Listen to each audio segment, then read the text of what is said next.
Good morning mga home buyers, home viewers. Naghahanap ka ba ng investment condo dito sa may Imus, Cavite?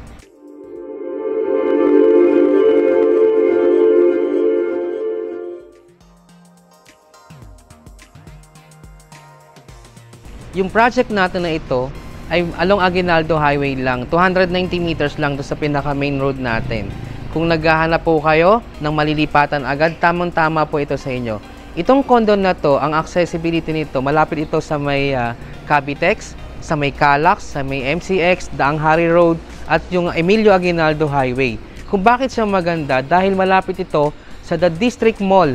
Malapit din to sa SM Hypermarket, SNR, Pure Gold, at yung Bermosa. Malapit lang din siya dito. At syempre, kung naghahanap ka ng malapit na hospital, malapit to sa De La Salle University Medical Center, and also yung ating City Imus of Doctors Hospital, Our Lady of Pilar Medical Center, at yung mga school, siyempre malapit din to sa De La Salle University School, at yung De La Salle Sobel School, at yung International British Academy. Tara, samahan nyo akong muli para magbigay ng panibagong house tour dito sa Ready for Occupancy Condo dito sa loob ng Imus, Cavite. Let's go! Nandito yung ating Building A, kung saan meron pa tayong mga parking space. And nandito naman yung ating Building B, kung saan makikita natin yung mga commercial space. Ito yung ating sales office. And nandito mga commercial. May mga unit tayo dito. Studio, 1 bedroom, 2 bedroom. Dito meron ng water station. Meron na rin ditong laundry area. And then meron pa tayong itatayo na another building po dito. Dalawang building pa dito sa side na to. Diba, ang ganda, ang lawak ng space niya. So ang ganda. Check natin yung yung model unit doon sa Building A. Ito yung Building A. Papakita namin sa inyo yung dress up ng 1 bedroom unit natin dito. Nandito ako ngayon sa second floor. Ito meron akong dalawang unit dito. Ito yung tinatawag nila, yung first unit natin is yung Gen X inspired. Ano ba yung Gen X inspired? Ito yung mga nasa mga age 40 pataas kasi syempre iba-iba yung mga tipo ng mga design o yung mga pagkaka-dress up o yung interior na hinahanap ng ating mga buyer, no? So unahin muna natin tong Gen X inspired. Ito yung 1 bedroom. Check nyo, yung ating main door ng ating unit is a solid na steel. Kaya medyo matibay ito. Tara, check natin dito. Pagpasok mo, siyempre karamihan naman ng mga condo, unang pagpasok natin, yung kitchen agad ang makikita natin. Ganda ng kanyang kitchen. Ito, naglagay siya ng design dito, ng boxless na black. Tapos yung kanyang gold yung ginamit na sink, no? And ito, meron tayo ditong 4 na panel na ating cabinet. Ayan, modular cabinet. Dito yung induction cooker niya, and nandito yung microwave oven. And nandito yung ating rep sa pwesto na to. So makita nyo naman naka-dress up na tong unit niya. At least makita nyo kung paano i-design yung ino-offer natin na unit dito. So this portion, ito naglagay naman sila ng ito yung closed cabinet din. And ito yung kanyang console. Tapos ito naglagay siya ng design. Ang ganda ng interior ng unit na to. 1 bedroom lang to, no? Pero makita nyo, di ba, na maximize niya, napaganda niya yung kanyang unit. At kompleto naman tayo. Meron tayong sprinkler, yung fire alarm natin. Ito yung kanyang toilet and bath. Check natin. Yung ano pala natin, yung flooring natin, yung turnover nito is laminated na HDF yun eh. Okay? So dito yung kanyang toilet and bath. Yung ginamit natin dito is wood. And mapansin nyo, no? Ito kasi niredesign. Makita nyo yung ginamit na tiles dito is a modern na 60 by 60 na glossy. At ito yung kanyang lababo, tapos dito yung kanyang proposed ng washing machine. Ganda ng pagkaka-design. Shower area, meron na siyang partition dito. Tapos meron siyang installed na heater. Di ba nagmukhang elegant yung condo? Pang luxury. Na-maximize yung space na 28 square meter. So, ito yung pinaka-living area niya. Nice, no? Condo may living area, syempre. Ang ganda kasi dito yung TV set niya. Dito yung aircon. Tapos nag-design siya dito ng nagaya ng kanyang TV set. At syempre, di mawala yung ating window. Ayan. Ito tayong dalawang panel window. Tapos ito, fixed na to eh. Diba natin? Maganda pa sa maliwanag dito. Nagtitipid ka sa kuryente. Yung aircon, kaya na siyang palamigin ng 1.5 horsepower lang eh. Ito yung ating, nilagay siya ng design. Parang lalo mas mukhang maganda at mukhang malaking tignan. Yung 28 square meter na unit dito. Check natin itong loob ng kanyang room. Dito sa room, naglagay siya dito ng study table o office table. Tapos dito meron tayo ditong window. Katulad ng kanina, dito sa sala, dalawang window.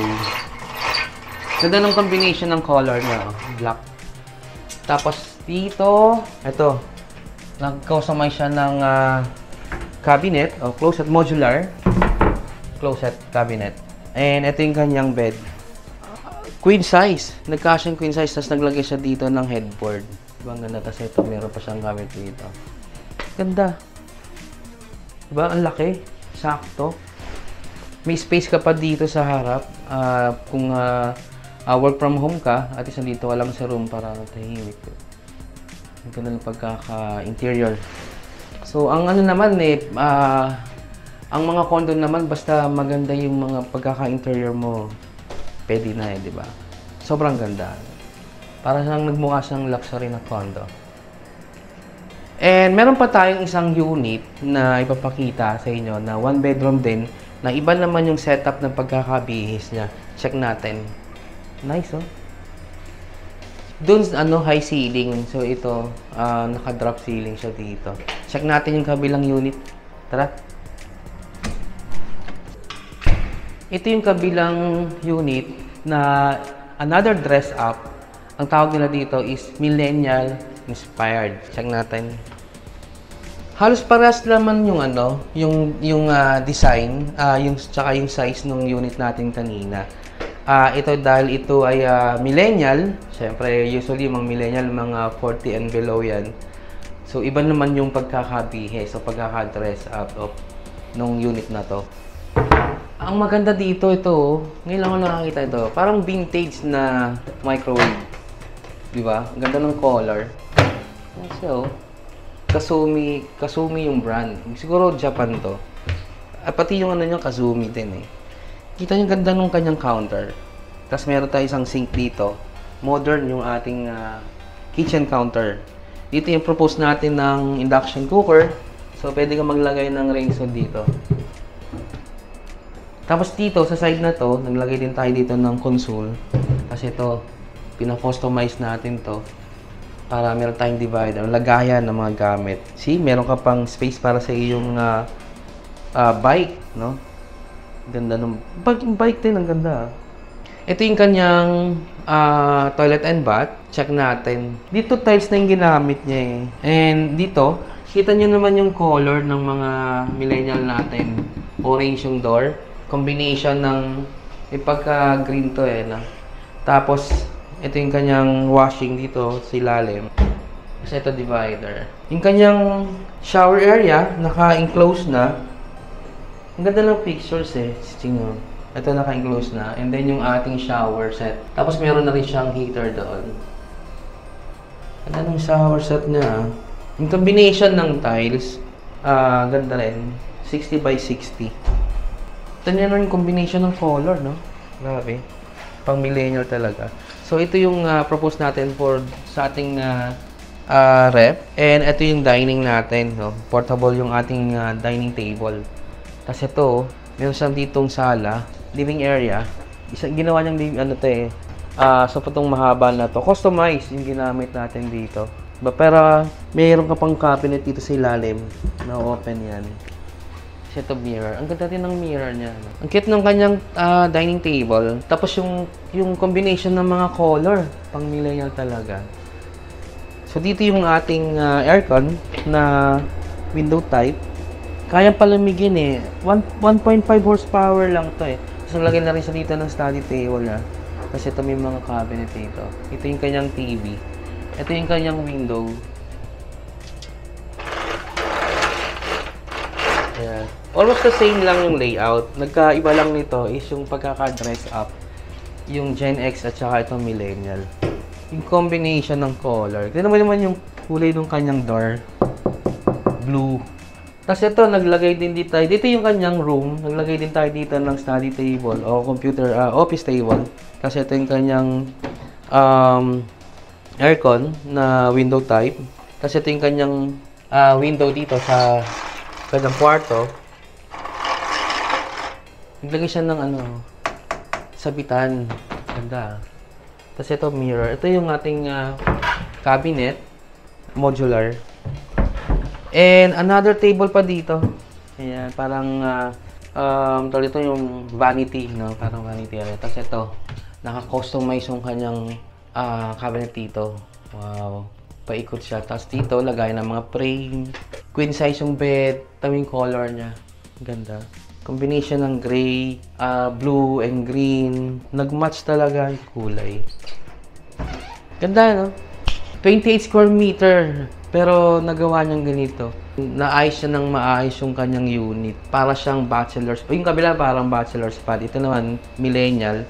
Sa mga age ng mga 40 and below. Mga ganito yung mga hinahanap nilang mga kulay. So, kung kayo interesado na mag-invest dito sa condo natin dito sa may Imus, malapit lang naman to sa Aguinaldo Highway, walking distance lang. Ayan, huwag niyo pong kalimutan. Nandiyan yung aming number sa baba, no? Pwede niyo kaming kontakin dyan.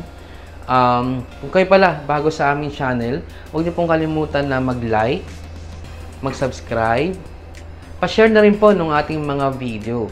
Malay nyo, isa sa mga kaibigan nyo naghahanap, matulungan natin sila na magkaroon ng investment. Usual kasi maraming mga nagre-rent na ngayon dito sa mga condo na to eh. Tsaka ito ready for occupancy na. And kung naghahanap ka ng investment na condo na konti lang yung ka-cash out mo eh, kasi RFO na to. Actually, 5% lang nga pag sa natin sa bank financing natin, 5% lang, move in ka na, no? Sa bank financing pala, wala pala siyang 100% pala yung loanable niya. Kailangan mo lang mag-reserve ng reserve dito sa unit, tapos hintay lang natin yung letter of guarantee at saka yung loan take-out, pwede na tayo mag-move in. Yan. Don't forget pala, pa-hit yung ating notification bell para lagi kayong updated sa mga bago nating house tour. Again, by the way, my name is James De La Rosa from H&H Real Estate Marketing. Nagsasabing thank you so much sa palagi niyong pagpapanood sa amin, and thank you so much sa pag-view nitong ating video. Yan, sa ating house tour dito sa condo na to. Yan, so thank you so much po. See you on my next video.